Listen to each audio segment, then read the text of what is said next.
एक बार गौतम बुद्ध अपने शिष्यों के साथ अपने उपदेश बांट रहे थे। वैसे तो गौतम बुद्ध हमेशा ही अपने उपदेश बांटने के लिए इधर से उधर घूमते रहते थे, लेकिन एक दिन वह पेड़ के नीचे बैठकर अपने शिष्य को उपदेश दे रहे थे। उनके शिष्य भी उनको काफी ज्यादा पसंद करते थे, लेकिन समाज में कुछ ऐसे लोग भी थे जो गौतम बुद्ध से बहुत नफरत करते थे।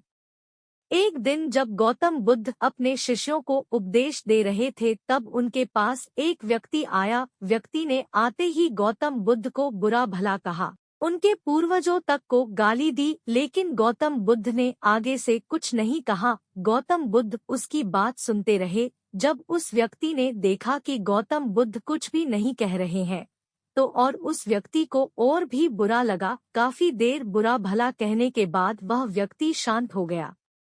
गौतम बुद्ध के शिष्य भी यह सब कुछ देख रहे थे और गौतम बुद्ध के इस व्यवहार को देखकर काफी ज्यादा हैरान हो रहे थे। फिर एक शिष्य ने पूछा कि आप उस व्यक्ति को कुछ कह क्यों नहीं रहे हैं?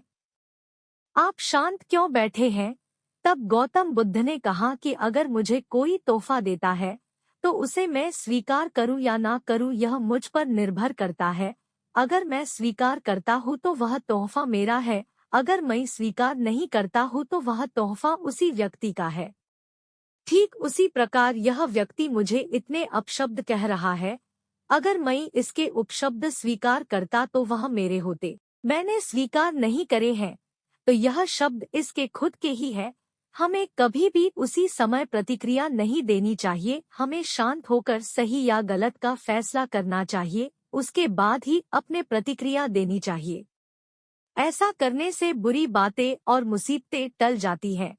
गौतम बुद्ध की इस बात को सुनकर व्यक्ति बहुत ज्यादा शर्मिंदा हो गया और गौतम बुद्ध के चरणों में आकर माफी मांगने लगा। गौतम बुद्ध ने उस व्यक्ति को माफ कर दिया और वह आगे चले गए।